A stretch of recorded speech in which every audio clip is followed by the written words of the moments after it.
નમસ્તે મારા વહાલા વિદ્યાર્થી મિત્રો, મેથ્સ એન્ડ ઇંગ્લિશ યુટ્યુબ ચેનલમાં આપ સૌનું હાર્દિક સ્વાગત છે. વહાલા બાળકો, હજી સુધી તમે આપણી યુટ્યુબ ચેનલ મેથ્સ એન્ડ ઇંગ્લિશને સબસ્ક્રાઈબ ના કરી હોય તો જલ્દીથી સબસ્ક્રાઈબ કરો અને વિડીયોને લાઈક કરવાનું ભૂલશો નહીં. વિદ્યાર્થી મિત્રો, આજે આપણે ધોરણ 6 અંગ્રેજી વિષયમાં યુનિટ નંબર 2 મેનર્સ મેટર એટલે કે શિષ્ટાચારની બાબતોમાં લિસનિંગ સ્કિલની અંદર પોયમ 1નો અભ્યાસ કરીશું. Recite and Angel. વિદ્યાર્થી મિત્રો, પાઠનું નામ છે જે પ્રમાણે શિષ્ટાચારની બાબતો, તે જ પ્રમાણે અહીં આપણે શિષ્ટાચારના 2 શબ્દ શીખવાના છે. એક છે થેન્ક યુ અને આગળ બીજો આવશે પ્લીઝ. પોયમનું નામ પણ છે વી સે થેન્ક યુ. વી એટલે અમે, સે એટલે કહીએ છીએ, થેન્ક યુ એટલે આભાર. અમે કહીએ છીએ આભાર. હવે આપણે પોયમનું વાંચન કરીશું અને સાથે સાથે તેનો ગુજરાતી અનુવાદ સમજીશું. વી સે થેન્ક યુ. અમે કહીએ છીએ આભાર. વી સે પ્લીઝ. અમે કહીએ છીએ કૃપા કરીને. પ્લીઝ એટલે કૃપા કરવી અથવા મહેરબાની કરીને. We don't interpret or tease.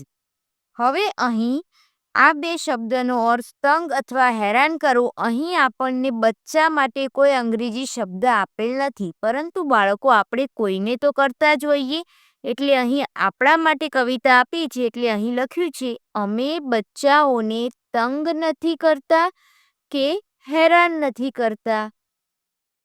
We don't argue. Argue એટલે દલીલ કરવી અને અહીં ડોન્ટ આપેલ છે એટલે કે અમે દલીલ નથી કરતા. We don't Fauj.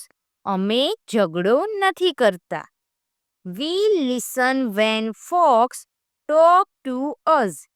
જ્યારે લોકો અમારી સાથે વાત કરે છે ત્યારે અમે સાંભળીએ છીએ. એટલે કે કોઈ પણ લોકો જ્યારે બોલતા હોય ત્યારે અમે તેમની અવગણના પણ કરતા નથી. આ આપણને મેનર્સ શીખવે છે. કવિતાનો બીજો સ્ટાન્જા જોઈએ. We share our toys and take our turn. અમે અમારા રમકડા વહેંચીએ છીએ. વી એટલે અમે, શેર એટલે વહેંચવું, અવર ટોયઝ એટલે કે અમારા રમકડા, એન્ડ ટેક અવર ટર્ન અને અમારો વારો લઈએ છીએ. એટલે કે અમે વારાફરતી અમારા રમકડા વહેંચીએ છીએ અને રમીએ છીએ. Good manners are not too hard to learn. સારી રીતભાત શીખવી ખૂબ મુશ્કેલ નથી. It's really easy. તે ખરેખર સરળ છે. When you find good manners mean just being kind. જ્યારે તમને ખબર પડે કે સારી રીતભાતનો અર્થ ફક્ત દયાળુ બનવું છે. હવે અહીં આ સ્ટાન્જા આપણને શું કહે છે બાળકો? કે સારી રીતભાત શીખવી મુશ્કેલ નથી. ક્યારે? કે જ્યારે આપણને એ વાતની ખબર પડે કે સારી રીતભાતનો અર્થ માત્ર દયાળુ બનવું છે. Repeat the following words after your teacher. હવે બાળકો, અહીં તમારા શિક્ષક જ્યારે આ વર્ડનું વાંચન કરે ત્યારે તમારે એને ફરીથી વાંચવાના છે. પ્રથમ છે ટુ, 2 સે, 3 અસ, 4 યુ, 5 વી, 6 ટુ, 7 અવર, 8 ઓર.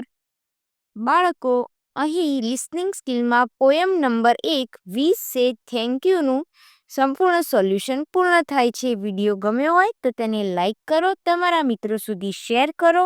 આપણી YouTube channel maths and English સાથે જોડાયેલા રહો. મળીએ એક નવા વિડીયો સાથે. ધન્યવાદ.